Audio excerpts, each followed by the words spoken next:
Assalamualaikum warahmatullahi wabarakatuh. Alhamdulillah wassalatu wassalamu ala rasulillah wa ala alihi wa sahbihi wa mawala amma ba'du. Yang saya hormati anak-anakku sekalian kelas 10 agama, siswa baru periode 2020-2021. Selamat datang di madrasah kita, di Madrasatul Quran yang tercinta. Semoga kita mendapatkan kemudahan dan diberikan ilmu yang bermanfaat. Amin ya rabbal alamin. Singkat saja, saya di sini diberi amanah untuk mengampu anak-anakku sekalian dalam pelajaran balaghah.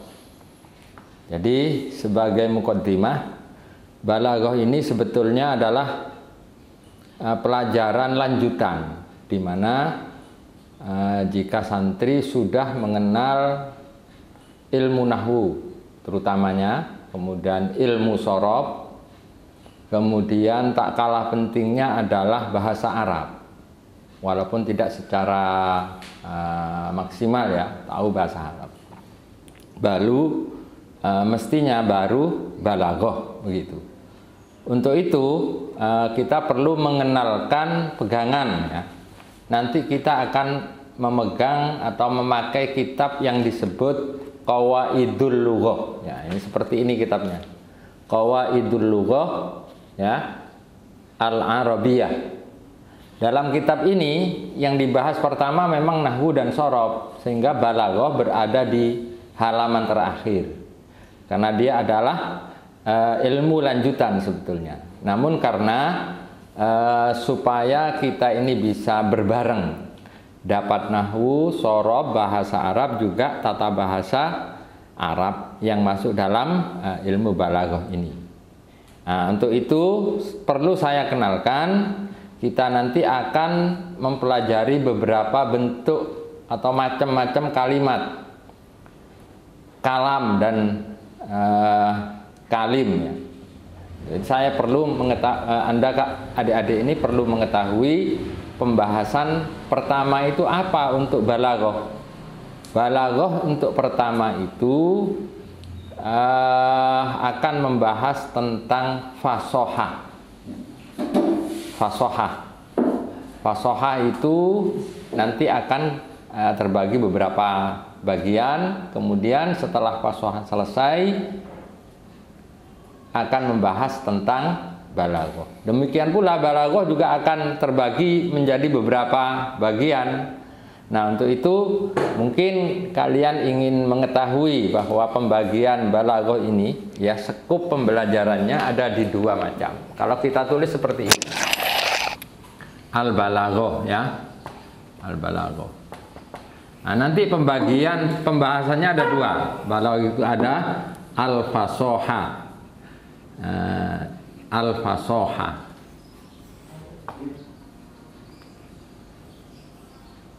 Kurang jelas ini. Bentar.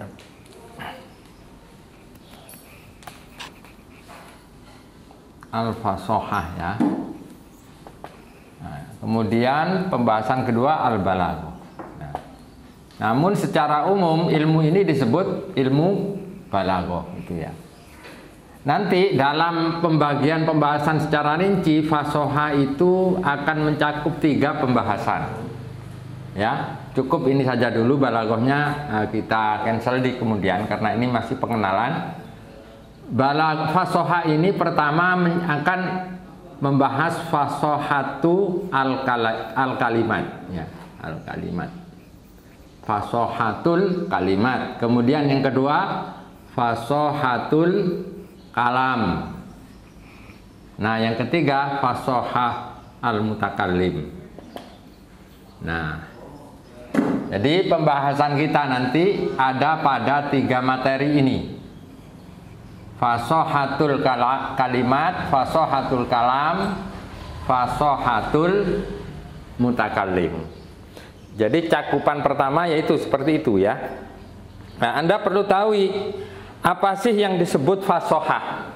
Fasohah itu secara definitif dalam kitab ini disebutkan, ya, secara bahasa fasohah itu adalah hal yang bermakna jelas atau terang. Nah, ini makna asalnya, jelas atau terang. Tetapi kalau dalam ilmu balaghah itu yang disebut fasohah adalah di sini disebut wasfan lil kalimati wal kalami wal mutakallim. Fasohah ini adalah sifat dari kalimat, kalam dan mutakallim. Ya. Secara bahasa fasohah itu adalah terang atau jelas. Bisa dicontohkan seperti anak kecil ketika dia mau berkata, belajar berkata.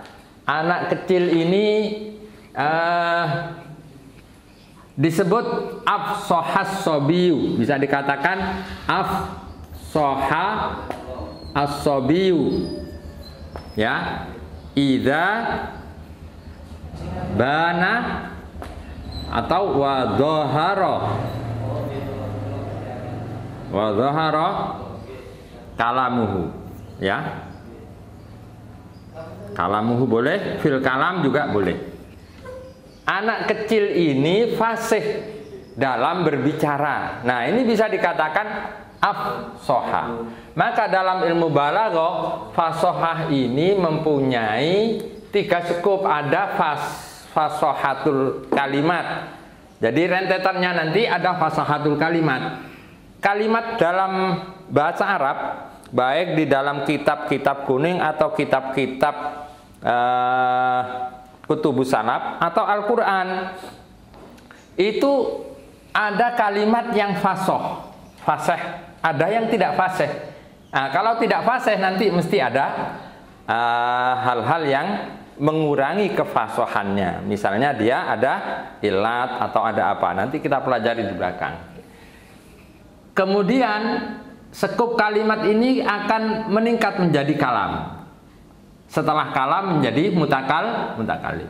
Begini, kalau boleh saya tunjukkan, bahasa Arab itu yang paling kecil, ya, yang paling kecil itu kan huruf, ya, huruf itu seperti hijaiyah, alif, ba, ta, ini namanya huruf.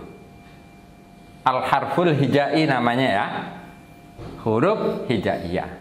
Apabila huruf ini disusun, ya, maka huruf ini akan menjadi lafat. Nah, seperti ini. Lafat ini adalah susunan dari huruf hijaiyah. Misalnya ada 3 huruf, ya, kaf, ya, lam, kemudian lam, kemudian alif, kemudian mim. Kalau ini disusun, ya, menjadi kalamun. Nah, ini lafat namanya. Lafat ini ada yang memberikan pengertian lafat ini tidak jauh dengan kalimat. Cuma kalau dalam ilmu nahwu kalimat ini ada pengertian tersendiri. Kalau lafat itu belum masuk pada pengertian, masih terserah saja, buat saja, terserah. Itu namanya lafat, tapi belum tentu kalimat. Tapi kalau sudah kalimat, dia masuk dalam pengertian yang secara definitif, itu kalimat, ya. Makanya di sini pembahasan pertama adalah fasohatul kalimat nanti, ya. Dalam bahasa dalam pembahasan balaghah itu fasohatul kalimat. Bahasanya begini. Fasohatul kalimat. Nah, seperti ini. Apa fasohatul kalimat itu? Dalam terjemah yaitu kalimat yang fasih, ya. Kalimat yang fasih ini kalau bahasa Jawa kalimat yang genah gitu. Ada kalimat yang tidak fasih, artinya kalimatnya itu tidak terjamin benar atau salah sesuai dengan aturan atau tidak. Nah, itu disebut fasohah. Karenanya saya ulangi, yang disebut fasohah secara lafzi apa tadi? Hal yang berkenaan dengan jelas, terang. Kalau dalam bahasa disebut fasih. Makanya kalau orang baca Al-Quran itu ada, bacaannya fasih, bacaannya tidak fasih. Kalau tidak fasih berarti kan ada yang mengurangi, ada hal-hal yang menghambat dari kefasihan tersebut. Demikian juga dalam susunan bahasa Arab. Nah, mari kita langsung saja supaya tidak banyak memakan waktu ya, karena ini kita sudah dalam keadaan yang terbatas.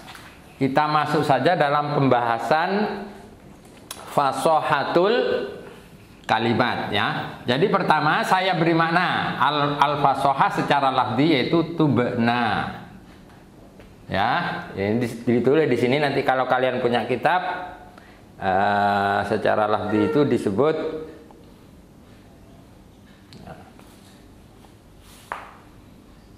anil bayan ya, anil bayan wadduhur. Nah, ini yaitu hal-hal yang berarti, kalau diterjemahkan hal-hal yang berarti jelas dan terang. Itu secara bahasa. Secara istilah, jadi ini lafdon ya, lafdon. Nah, kemudian kalau istilahan, secara istilah,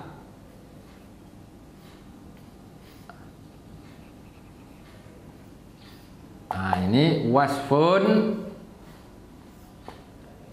lil kalimati, sifat untuk kalimat. Kemudian yang kedua wal kalami, sifat untuk kalam. Yang ketiga wal mutakalimi, untuk mutakalim. Nah, ya, dalam ilmu nahwu kalimat, kalam ataupun mutakalim kalian akan tahu apa sih kalam, apa sih kalimat. Nah, itu nanti di ilmu nahwu. Nah, ini sekarang kita langsung saja karena pembahasan pertama adalah wasfun lil kalimat, sifat bagi kalimat. Saya katakan tadi kalimat itu ada yang fasih, ada yang tidak fasih. Nah, mari kita lihat apa sih yang disebut fasohatul kalimat. Nah, tadi sudah saya tulis ya, fasohatul kalimat. Fasohatul kalimat. Nah, ini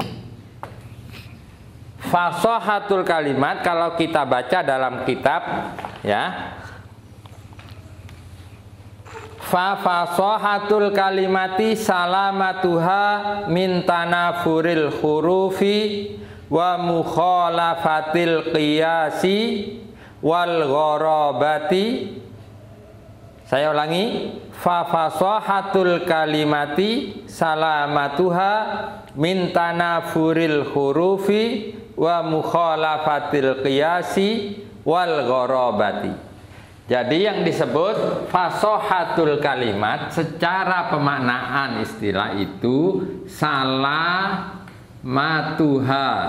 ya, min tanafuril hurufi. Pertama, wa mukhalafatil qiyasi. Nomor dua,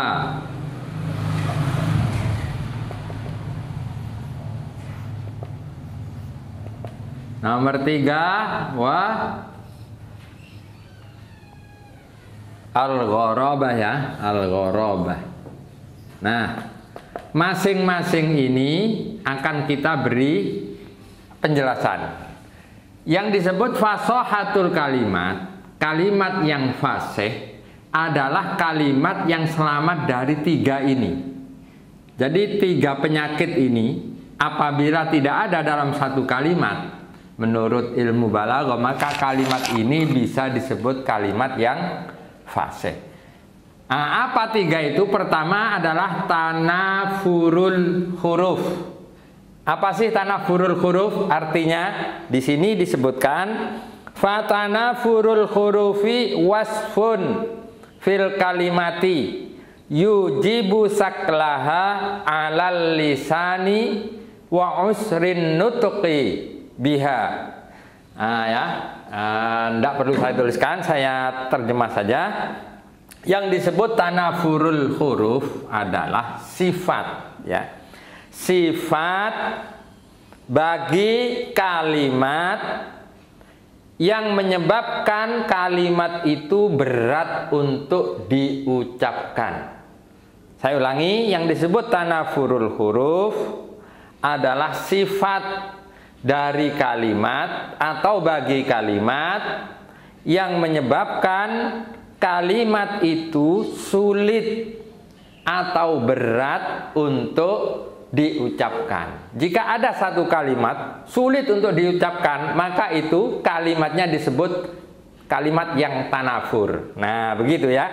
Orang Arab memberikan contoh seperti lafaz apa? Ini di sini ada contoh ya. Saya contohkan ad-dasyu. Di situ ada lafaz ad-dasyu. Contohnya tanafurul huruf. Ini seperti lafaz ad-dasyu. Ad-dasyu. Ya. Kemudian ada lagi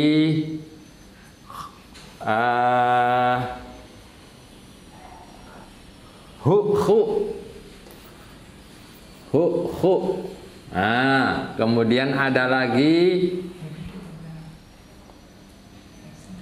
an-nuqah, ya.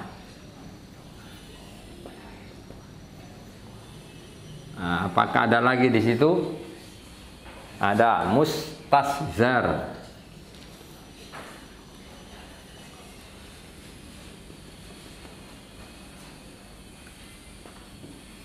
Ad-dasyu. Kemudian yang kedua hu.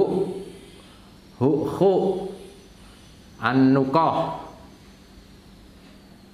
Mustashzar. Nah, dari sisi pengucapan, lafaz itu sudah sulit untuk diucapkan oleh lisan, baik oleh lisan Arab ataupun lisan yang ajam. Oleh kita sekalipun sulit itu dikatakan itu ya, karena di sini dianggap sulit. Nah, ini kalimat ini semuanya ya oleh bahasa Arab dianggap kalimat yang berat. Namanya disebut tanafurul huruf karena huruf-huruf di sini adalah huruf-huruf yang berat untuk diucapkan. Makanya disebut tanafurul huruf. Jika seperti ini dalam satu kalimat, maka kalimat ini bukan kalimat yang fasih namanya. Kalimat yang kena penyakit tanafur. Namanya kalimatnya, ada tanafur, tidak fasih. Ya. Apa sih artinya ad-dasyu? Ad-dasyu itu lil makanil khosan. Untuk tempat yang kasar itu. Kalau ada tempat yang kasar, yang tidak halus, itu disebutnya ad-dasyu oleh orang Arab. Tetapi itu disebut kalimat yang tanafur. Kemudian ada lagi hu. Hu ini apa? Sebuah tempat yang biasa digunakan oleh orang Arab untuk bahasa angon apa namanya? Angon unta, apa namanya itu, mengembala onta. Di sana ada rumput-rumput disebut hu. Nah, hu ini adalah rumput yang biasanya untuk dimakan unta. Kemudian ada lagi an-nuqah. Nuqah itu air yang jernih, bening, yang tawar, yang nuqah. Ya. Kan mak saja jangan sudah bisa, tapi disebutnya an-nuqah. Nah, mustashzar. Mustashzar itu apa artinya? Artinya adalah sesuatu yang terpotong-potong, yang dimutilasi, itu namanya mustashzar. Nah, kalimat-kalimat semacam ini namanya kalimat yang tanafur. Karena apa? Karena sulit diucapkan atau berat di dalam lisan. Kalau kalimatnya termasuk salah satu dari tanafur ini, maka kalimatnya tidak fasih. Nah, itu yang pertama. Yang kedua, mukhalafatul qiyas. Artinya adalah disebut di sini ya. Wa mukhalafatul qiyas kaunul kalimati ghairu jariyatin alal qanunis sarfi ya. Yang disebut mukhalafatul qiyas adalah apabila adanya kalimat yang tidak mengikuti aturan ilmu shorof. Kalau ada kalimat tidak sesuai dengan aturan ilmu shorof, maka kalimat itu disebut mukhalafatul qiyas. Contohnya apa? Di sini atau di dalam kitab disebutkan dalam sebuah syair ya. Ada lafaz bukun. Bukun ini jamak dari bukotun ya. Bukotun. Mestinya bukun ini kalau mau dijamak, jamak itu bentuk jamak ya, bentuk banyak. Kalau bukotun ini kan mufrad ya. Mufrad artinya satu. Kalau bukun itu banyak ya, banyak. Jamak namanya.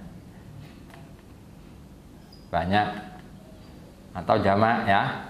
Dalam bahasa Indonesia kalian kan tahu apa sih arti jamak itu. Jamak itu adalah arti dari 2 sampai ke atas itu namanya jamak. 2 ya minimal.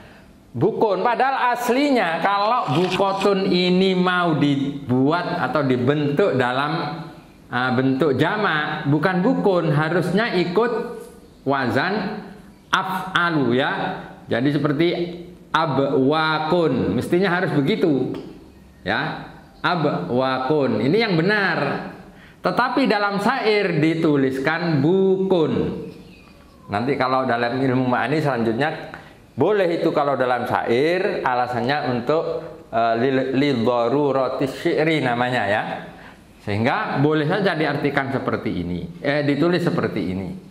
Tetapi itu namanya menyalahi ilmu shorof, mukhalafatul qiyas. Qiyasnya harusnya abwak, tetapi ditulis menjadi bukun. Dalam qiyas dalam syair disebut fa iyyaku ba'dun nasi saifan lidaulatin fa fin nasi buqatun laha wa tabulun ya. Buqatun. Nah, buqatun. Ya. Bukun. Nah, ini seperti itu ya. Buqatun ini adalah jamak muannasah salim. Harusnya ditulis abwakun. Ya. Baik. Kalau mau diartikan ya, fa iyyaku ba'dun nasi saifan lidaulatin, apabila sebagian manusia itu menjadi tentara bagi sebuah kedaulatan atau negara, maka di antara mereka akan ada beberapa genderang dan beberapa trompet. Nah, kalau kita lihat dalam film-film itu biasanya jika ada peperangan secara manual itu ya, kemudian kelompok membawa pedang, membawa genderang, membawa trompet dan lain sebagainya. Buqatun ini adalah apa? Genderang, beberapa trompet itu ya. Baik, itu disebut mukhalafatul qiyas. Karena apa? Tidak sesuai dengan aturan qiyas atau aturan shorof. Ada lagi itu ya. Inna banil li'am zahadah maliya fi sudur mim maudadah. Nah, maudadah juga ini termasuk lafadz yang mukhalafatul qiyas. Maudadah. Nah, ini mahallus saja maudadah. Mestinya ditulis mawaddah. Nah, ini begitu ya. Mestinya harus seperti mawaddah. Tapi di dalam syair ditulis maudadah.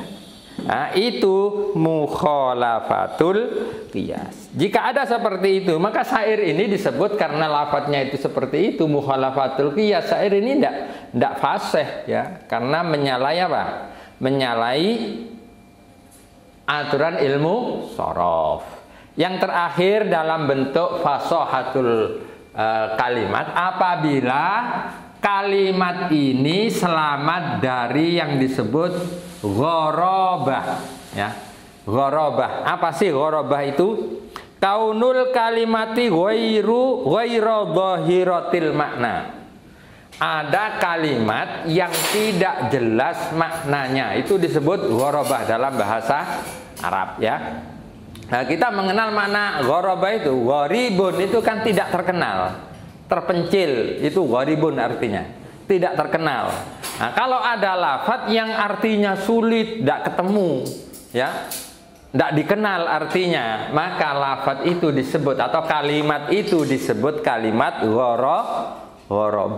Jika seperti itu, kalimat ini bukan kalimat yang fasih, ya, karena kalimatnya gharib atau ghorobah kalau dalam bahasa balaghah, ya. Apa sih contohnya? Seperti kalimat yang tidak jelas itu, ya. Saya hapus saja di sini supaya bisa dibuat, ya. Di dalam bahasa Arab itu ada orang bilang takak-ka'a. Nah, ini kan tidak terkenal sama sekali bahasa ini, ya.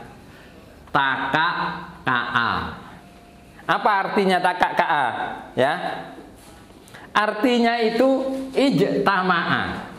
Ijtama'a. Ijtama itu berkumpul. Jika ada orang banyak kemudian berkumpul dalam satu tempat, itu namanya atau disebut dalam bahasa sana takak-ka'a. Nah, ini kan tidak terkenal. Bilang ijtama'a ini kan masyhur. Ini tidak masyhur. Kalau tidak masyhur disebut gharib. Maka dalam sifat disebut kalimat yang ghorobah. Nah, ini termasuk tidak apa? Tidak fasih itu, ya.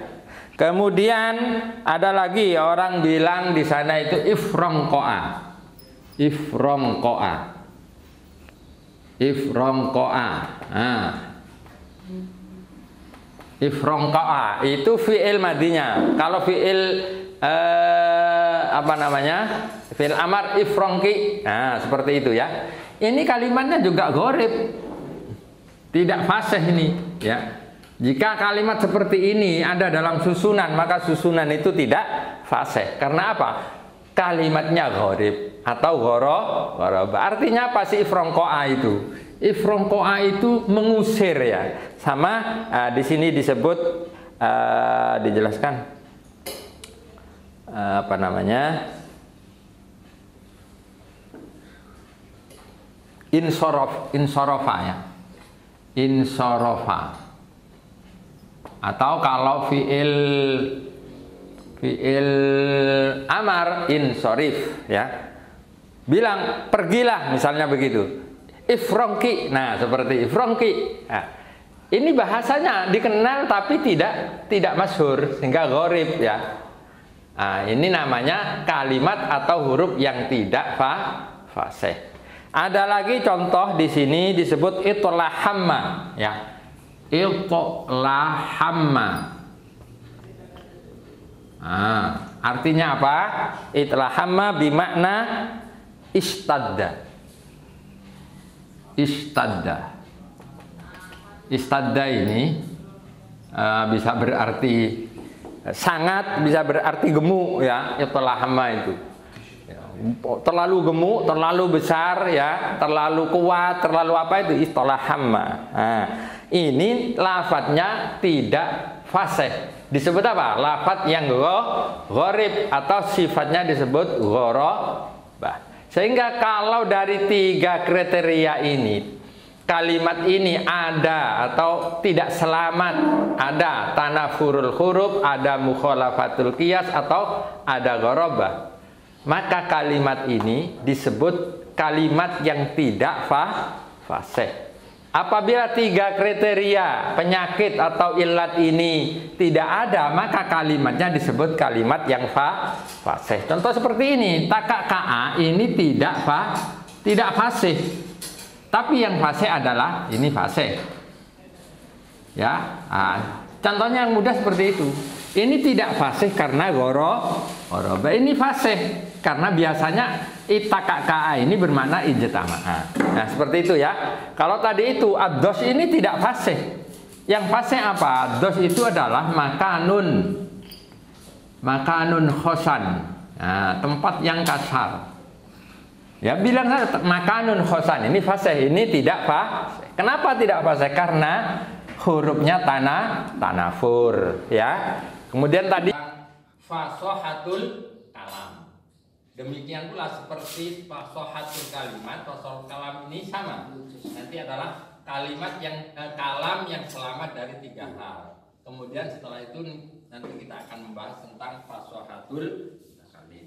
Nah untuk itu saya berharap kalian mengulang, lebih-lebih kalian nanti kalau bisa beli kitab di rumah seperti ini, Qawaidul Lughah wal Arabiyyah, kalian buka halaman 102 ya, di bab balaghah atau muqaddimah fi fil fasahah wal balaghah. Nah kalian akan menemukan keterangan atau penjelasan seperti yang sudah saya tampilkan tadi. Saya kira untuk pertemuan saat ini cukup sekian. Semoga kalian diberikan kemudahan dalam memahami dan mendapatkan ilmu yang bermanfaat. Amin ya rabbal alamin. Untuk yang terakhir, jika ada hal-hal yang belum dipahami, insya Allah nanti kalau kalian kembali ke pondok, nanti kita akan ulang, kita akan buat semacam semacam kerangka pembahasan ya, semacam catatan kaki atau semacam skema ya.